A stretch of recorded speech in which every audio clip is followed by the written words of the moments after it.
Today we were talking about different timelines and how to switch a timeline and live in another reality. Dr. Cho talks about entanglement, and in quantum physics, there is a theory that there are maybe infinite timelines and realities coexisting at the same time, which may not be the easiest concept to grasp, but in the manifestation scene, this can also be perceived as being the person who already has what you want. Because when you first become the person who has the things you desire, then you start to do the things that person would do. Like if someone wants to become a millionaire, let's say, then there is a concept in their mind of how that person would behave, be, have, behave, be, have, behave, which gives us the first clue that the first thing you should do is not doing, but being. And the second thing you should do is not doing, but having. And then naturally you do. But somehow, the most natural and practical way of thinking about how life should go is exactly the opposite way. Some people may still think that first they have to do, and after doing, they can have. And after having, they become the person. But although that works, and there is nothing wrong with that order of achieving things and getting goals done, because it is just the other side of the coin, which means that there is always more than one way in life to go. At least give yourself two ways to choose. Well, as we were discussing different timelines and how to intentionally switch from one to another, like mentally and physically quantum jump into another reality where you already have what you want. How can you do this? If we now take the millionaire example here and you just answer this, what kind of content would a millionaire consume? What kind of advice would the millionaire version of you seek? How would that person use social media? Would she look for 10 steps to get $1 million or the fastest way to become a millionaire? Like, what kind of content would a person who doesn't have to worry about money consume on a daily basis? And what kind of content would she not be interested in at all? This same thing goes for someone who is not feeling well in their body or mentally, and they want to quantum jump into a different timeline, into a new version of themselves that is in perfect condition, in perfect shape, in perfect health, feeling good. Would that kind of person try to find solutions to health problems or look for new ways to relieve pain? In the Intention Game book, I wrote a lot about examples of how your input becomes your output. And according to my own experience, there are shortcuts in life to get what you want.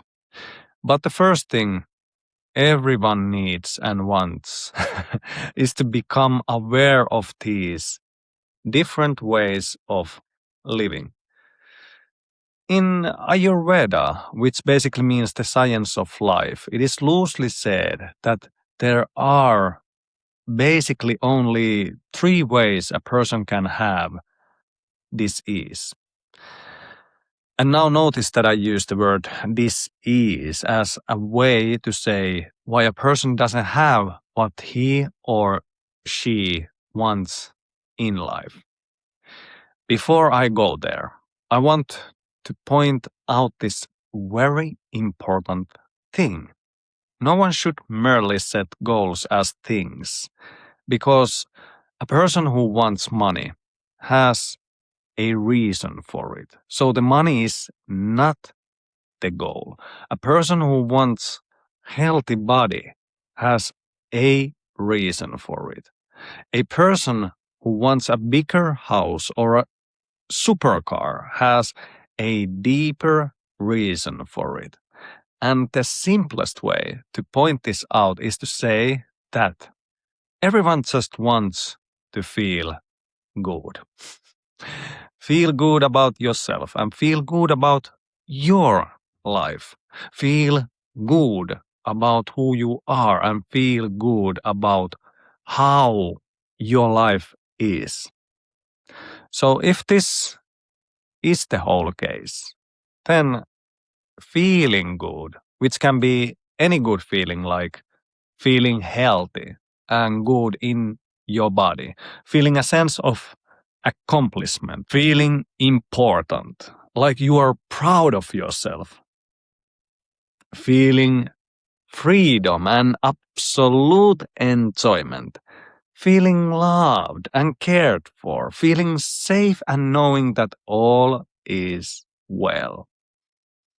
With these kind of feelings, there comes most likely a lifestyle that you want to represent and experience.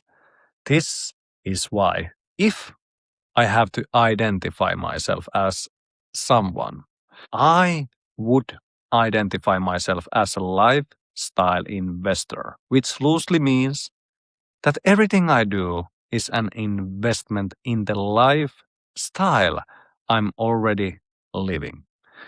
But this doesn't mean that you have to take this identity or any identity at all, although there is great power that comes with identity. Just pointing this out for you. Remember, when you say who you are to others and to yourself, choose your words wisely. As I say to you, you can have whatever it is that you say. But if someone only keeps saying what they have, then that is most likely what they are ever going to have. Now we can circle back to the 3 ways of disease that a person can experience. Number 1 cause of disease is pretty simple. A person doesn't even know that he has a problem. It is like someone who is constantly hitting himself in the face and having great pain because of that. But he's so used to it that he thinks it is a normal thing. Then someday someone walks by and sees this person every now and then hitting himself in the face and says, "Why? Why are you doing that?" And the person who is hitting himself answers, doing what? Why are you hitting yourself? Stop that. And the person who hits himself says, "Stop what? This is what I have always done." So as long as he keeps doing that, he gets the headache and the bloody nose. But the first thing is to become aware that the pain is not normal. And like I say, life doesn't have to be a struggle. The second cause of disease is that a person doesn't know what is causing the disease. It can be cancer, a headache, or it can be a problem like any kind of problem, a relationship problem, a money problem, like any kind of life problem that causes disease. But if a person is unaware of the cause, then there is nothing he can do. So the person acknowledges the problem he has, but doesn't know what is causing the problem. The third way of experiencing disease in life is knowing there is a problem and knowing there is a cause, but still keeping on repeating the cause of the disease. It's exactly like someone who says, I know I shouldn't smoke because it is not healthy for me. Then there is the fourth way, which is even crazier. And it is not from Ayurveda necessarily, but from my own knowledge base. The fourth way is the biggest cause of disease out of all the ways, I would say. This is the trickiest way I know of, but in so many ways, I see this happening in so many people's lives. I have been guilty of this many times in my life, but let me give you a little bit of context before revealing the fourth way of causing disease. In today's world, more and more placebo studies are coming forward, which is a good thing because they make you question what is actually real, or if there is even such a thing. The most common placebo studies are made with sugar pills. A patient has a disease. Let's take a headache, for example. The doctor gives the patient a medicine. A little while later, the headache is completely gone. The patient feels good again. But here is the problem. The doctor never actually gave any medicine. It was just a simple sugar pill. Basically, candy. And because the patient believed the doctor, because the patient believed the pill would work, the headache completely vanished. Just think about that for a moment. Nothing inside the pill relieved the pain. The belief did. One of the most well-known stories happened during World War II in 1944 when an American doctor named Dr. Henry K. Beecher was treating badly wounded soldiers during the Battle of Anzio in Italy. Just imagine the scene. Soldiers coming in one after another, bleeding from gunshot wounds, missing legs, missing arms, broken bones, every horrible thing you can imagine. Everywhere you look, there are grown men screaming and crying out in horrible pain. Now, what's the first thing you want to do as a doctor when you see another human being like that? At the very least, you want to take the pain away. So, Dr. Preacher was giving morphine shots to the soldiers. As you may know, morphine is a really powerful painkiller. It works by blocking pain signals in the brain, and it also makes people feel relief almost immediately. But then Dr. Beecher faced a little problem. They ran out of morphine completely, and there were still countless soldiers coming in, still screaming, still crying, still in horrible pain. What now? He couldn't just tell them, sorry, we have run out. So he kept giving the injections, only there was no morphine in the syringe anymore. Instead, he filled the syringe with sterile saline, just salt water, harmless to the body. But it has absolutely nothing to do with taking pain away. He didn't want the soldiers to panic by telling them the morphine was gone. Then something completely unexpected happened. The wounded soldiers believed they had received morphine, and many of them reacted exactly as if they had. The pain went away, and most of them became calm enough to have surgery. They even thanked the doctor for taking the pain away, but there had never been any morphine, only salt water.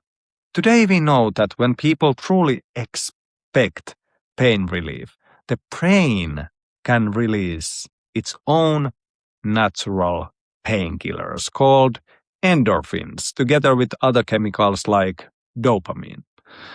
Think about that for a moment.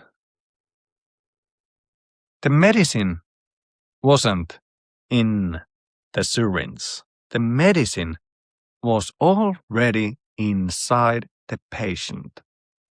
Nowadays, placebo studies have been done in so many different ways. Even in my country, or where I was born, I don't think I own the actual country. So even in a small country called Finland, one of the most famous placebo surgery studies in the world was done in 2013. Researchers led by Dr. Raine Sihvonen and Professor Teppo Järvinen wanted to answer a simple question. Does the surgery actually work, or is it the belief that the surgery worked? So they recruited 146 patients who all had painful meniscus tears in their knees. Now think about this. These weren't healthy people. These were people who had knee pain, people who were struggling, people who had been told they needed surgery. Every single patient was taken into the operating room. Every single patient received anesthesia. Every single patient had small cuts made in the knee. Everything looked exactly like a real operation. But here is the twist. Half of the patients received the real surgery. The other half received a completely fake surgery. The surgeons pretended to operate. They used the instruments. They made all the normal sounds. They made everything look exactly like a real knee operation. Then they stitched the knee back together. The patients woke up believing the surgery had been a success, but nothing had actually been repaired. Now, here is the crazy part. When the researchers compared the two groups after 1 year, the fake surgery was just as successful as the real surgery. The pain improved, the knee function improved. People were just as satisfied. There was no meaningful advantage to the real surgery. Then they followed the patients for 2 years. Still, no advantage for the real surgery. But then came the long-term follow-up. Nearly 10 years later, the researchers found something even more surprising. This is where it gets even more interesting. The people who had the real surgery actually had more knee symptoms, worse function, more progression of osteoarthritis, a higher chance of needing another knee surgery than the people who only had the fake surgery. In other words, the surgery didn't provide any extra benefit, and it exposed patients to risks that the placebo group never had. Think about that. In this study, the people who only believed they had been operated on recovered just as well while avoiding the harms associated with the operation itself. Now, these kind of studies have been done in other places, and it seems that as long as it seems real enough, that is all it takes. Now, I'm not saying surgery is useless. Far from it. There are many surgeries that save lives every single day. But this study forces us to ask a fascinating question. How much of healing comes from the procedure? And how much comes from what the brain believes has happened? That question alone changes the way you look at medicine forever. Let me give you some more crazy examples and studies. The milkshake study. A psychologist named Dr. Alaya Crum wanted to test how a person's body would react to two different kinds of milkshakes. One was presented as a healthy, low-calorie milkshake, only 140 calories. The other was presented as a high-calorie sugar bomb, 620 calories. The participants didn't know there was a twist. The researchers measured a hormone called ghrelin, often called the hunger hormone. Normally, after eating a rich meal, ghrelin drops because your brain thinks you have had enough food. When the participants believed they were drinking the high-calorie milkshake, their ghrelin dropped dramatically. Their bodies behaved exactly as if they had consumed a rich dessert. They felt fuller, more satisfied. But when they believed they were drinking the healthy, low-calorie milkshake, their ghrelin hardly changed. Their bodies behaved as though they had eaten something light. Now here is the twist. The milkshakes were identical. Exactly the same ingredients. Exactly the same calories. Exactly the same amount of sugar. Nothing changed except the label. The only thing that was different was what the participants believed they were drinking. Their bodies responded to the belief. Now, to really nail this down, I want to take a scene from the Bible. God, I love this scene. There is a woman who has suffered from bleeding nonstop for 12 years, which, by the way, is also an interesting number for those who study symbolism. But anyway, she had done absolutely everything to stop the bleeding. She had gone to doctor after doctor. The Bible even says she had spent everything she had trying to get healed, but nobody could. Then she hears about a guy named Jesus. She hears about the miracles. She hears about the blind people seeing. She hears about crippled people getting up and walking again. She hears all these stories.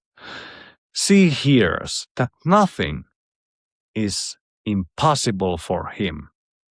There is a scene in Mark chapter 5. It's also found in Matthew chapter 9 and Luke chapter 8, where Jesus is on his way to raise 12-year-old daughter back to life. He's walking through the streets and people start gathering around him because by now he has become famous for what he has done. The crowd gets bigger and bigger. His followers are trying to keep people a little farther away so he can keep walking. Wow, what a rock star. Or today in 26, what a K-pop star. Then the bleeding woman happens to be in the crowd. She sees Jesus and thinks, this is my chance. If I could just reach him. She starts making her way through the crowd, pushing between people, getting closer, closer. Finally, she stretches out her hand. She almost misses him. She falls to the ground and with the very tips of her fingers, she barely touches the edge of his garment. Then something happens. Jesus suddenly stops. Everyone stops. Jesus says, "Who touched me?"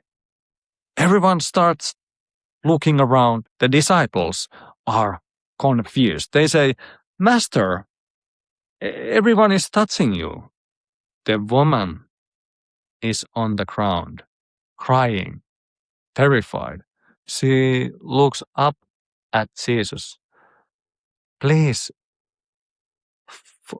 forgive me. I didn't mean to interrupt you."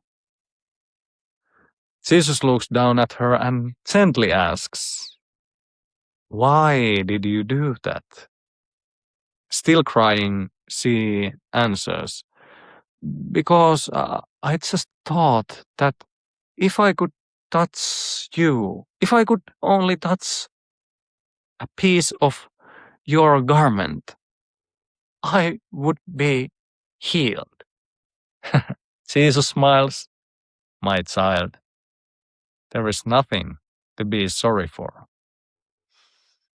It wasn't my garment that healed you. It wasn't even me. It was your belief.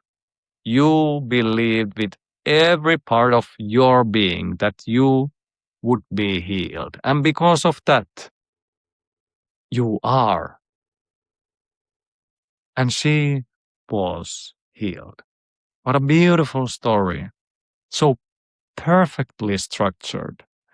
Now, I'm not trying to prove theology here. I'm asking a question.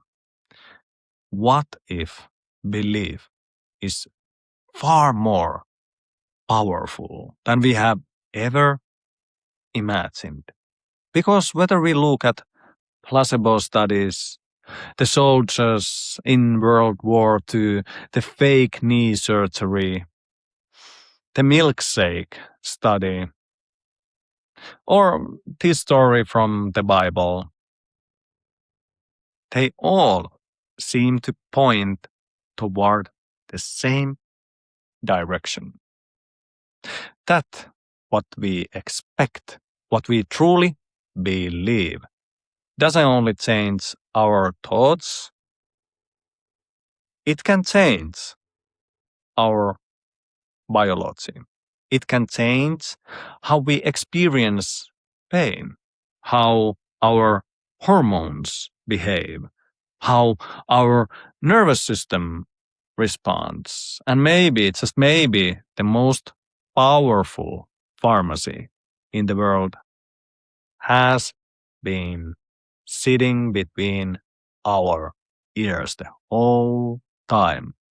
Not because belief replaces medicine, not because every disease can simply be wished away, but because modern science is slowly discovering something that many ancient traditions have been pointing to for thousands of years. What we believe about our reality becomes part of the reality our body experiences. Now I think I have made my point here, and you are ready to know the fourth cause of this is. If a simple act like believing in something can affect matter, can affect healing, can affect reality, then believing that something heals is important. When I was studying a little bit of Ayurveda, and I have studied so many things, so please do not put me in a box here. But just to keep this consistent, when I was studying a little bit of the science of life, there are two important rules to first accept before any healing can take place. The first rule is the person who practices healing, whatever way it is that they practice, needs to and has to believe and wants to believe that the method they are using works, is the best, is the way. Now, the second rule is that the person who needs healing has to believe the healer, just like in the Jesus example. Well, now this made me think, if healing can happen through belief alone, what about disease then? Can it go the other way as well? Can a person actually make themselves sick? Or can a person actually create their own problems by believing that there are problems, by believing that there is sickness, by believing that they are poor, or by believing in any kind of difficulties. This is something you really want to ponder. What if all the problems you have are just your own making, and they don't even exist? To continue the story of Jesus just a little bit, the very next scene, when he actually reaches the house he was going to, the first thing he faces when he enters the house are mourning people. They are crying. They are witnessing that the girl is dead. They are there to spread sorrow. But what is the first thing Jesus does to those people? He says, everyone out, everyone who is crying out, everyone has to leave right now, out of the house. And they throw all the crying, weeping, sorrowful people out. Those who believe that the girl is dead. Those who witness the death. Because the first thing you have to kick out of your life are the beliefs that are witnessing the problem to be true. This is such a powerful message again in the story. Your work in life is not for the money, it is not for the career, it is not for the family, it is not for righteousness. Your work is to remove all the doubt from your mind. Get rid of every limiting belief once and for all. Kick out all who witness against what you want. Do not leave the door open ever again for doubt to creep in. Okay? This is why I created the Life Oracle, the world's first AI-powered self-awareness platform. By the way, it's free to use and designed not only to remove all the limiting beliefs from your life, but actually to create the quantum jump. Switch the timelines, creating the shortcut for you so that you can create a life where you don't ever need a vacation from. I use it every day, my wife uses it every day, and my daughter uses it every day. In the Intention Game ebook platform, you get a golden key for the Life Oracle. So you save $60 every year and have lifetime premium access. I would personally go there because you are not only getting the Life Oracle, but you get the whole life manual, the knowledge that has helped me create the life of my dreams. And you actually get so many bonuses and access to a platform where everything is forever yours in one place. And to be honest, I don't know how much it costs today, but I know it is cheap. Actually, it's an investment I would happily make, even 20 times over, because what it brings to your life is something so much more. And I don't say this lightly. And the whole point is designed for a transformation from a cocoon to a butterfly, or from a regular person to a creator, to a lifestyle investor, to something that you were always meant to be. And even if you are not ready to make an investment from your side and invest in these things, then at least take the free version of the oracle. This way, we have removed all the excuses from finally stepping into a paradise on earth. We need stronger people like you, and we need kinder people, compassionate and wise people to arise and show what is possible. Thanks for listening. Keep following. Subscribe for more inspiring content. Like and comment. What did you think of all this? What did this make you think? You can find the links in the caption or maybe in the comments if you ask. Okay. Happy intention game. Stay healthy, stay wealthy, my friend. See you next time. Everything begins with one intention.